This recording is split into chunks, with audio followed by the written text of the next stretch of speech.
everyone, and welcome back to English Speaking Practice for Beginners, Daily Real Conversations. I'm Emma. And I'm David. This is the podcast that helps you learn real English for real life, step by step, easy and fun. Before we start today's journey, can I ask you a quick favor?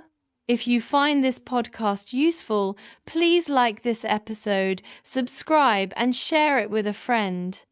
Your support keeps us going and helps learners everywhere. Thank you. When I first traveled abroad, I was nervous at the bus station. I didn't know how to ask for a ticket. I just pointed and smiled thankfully. The clerk understood. Yes, many travelers feel the same, but don't worry. Today we'll practice the exact English phrases you need to buy a ticket at a bus station with confidence. Interestingly, a recent survey showed that 40% of international travelers struggle with transportation language. It's a common challenge. Absolutely. And mastering these key phrases can make travel less stressful and more enjoyable. But some might say learning these phrases isn't necessary with translation apps. What do you think, Emma? That's true, David. But relying on apps can be risky if your phone dies or there's no internet. Knowing the language is empowering. Exactly. And soon you'll be navigating the bus stations like a pro. So let's dive into the essentials. Here are some important words. Ticket, the paper or card you need to travel. One-way ticket for going in one direction, and round trip or return ticket for going and coming back.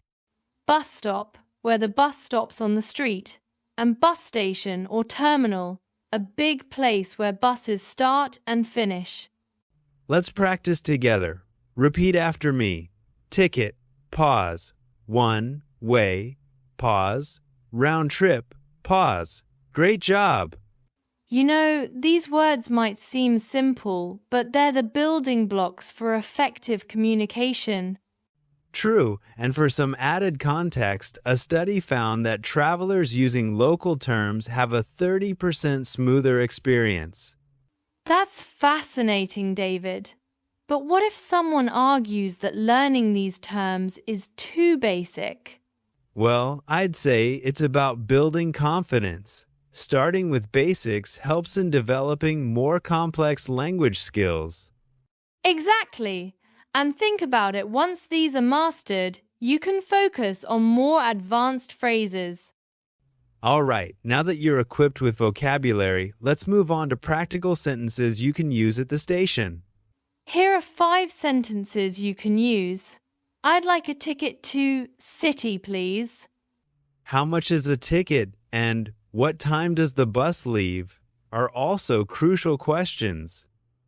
Is this the bus to City? And where is the bus stop? Complete our list of essentials.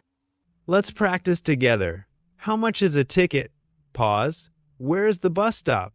Pause. Excellent. Did you know that using these phrases can reduce misunderstandings by up to 50% according to travel experts? Impressive. But some might think that asking questions might be intimidating. What would you suggest?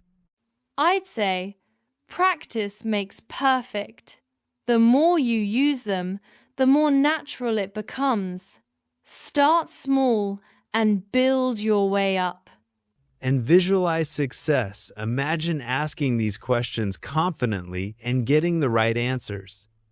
That's a great tip, David. Now, how about a role play to see these sentences in action? Sounds good, Emma. Let's show our listeners how it's done in a real conversation. Imagine you're at the counter. I'll be the traveler. Hello, I'd like a ticket to New York, please. One way or round trip? One way, please. That's 15. The bus leaves at 10 a.m. Thank you. You're welcome. Now you try. Say, I'd like a ticket to... Pause. Wonderful. Role plays are powerful. They simulate real-life situations and boost your confidence. But some might argue that role-playing isn't realistic enough. How do you respond to that? I'd argue they prepare you for the unexpected. It's about building adaptability in a safe environment. In many countries, you can also buy bus tickets online or from a machine, but it's still important to know how to ask at the counter. Fun fact. Did you know that the largest bus station in the world is in Sao Paulo, Brazil? It serves over 90 zero passengers every day. That's amazing! But what if someone says they'd rather rely on digital options for ticket purchases? While digital options are convenient, knowing how to communicate in person can be invaluable during technical issues. Exactly, Emma. And embracing the local language can enrich your travel experience, making it more immersive. And here's a tip. Always check bus schedules online for any last-minute changes. Good point. In fact, a study shows that travelers who prepare tend to have a 20% smoother trip. But, of course, being adaptable is key when travel plans change unexpectedly. Absolutely. And with these tips, our listeners are ready for their next bus station adventure. Indeed. Let's move on to practicing a full conversation. Let's do one more practice together. Hi, how much is the ticket to Boston? 12. Do you want one-way or round trip? Round trip, please. Okay, here's your ticket. The bus leaves at 3 p.m. Thank you very much. Have a good trip. Now you say, have a good trip. Pause. Excellent. Practicing full conversations can drastically improve your fluency and response time. But if someone feels overwhelmed by full conversations, what would you recommend? I'd suggest breaking it down into smaller parts, mastering each, and then combining them step by step. All right, that's all for this episode. Thanks for listening, and we'll catch you next time. Bye-bye.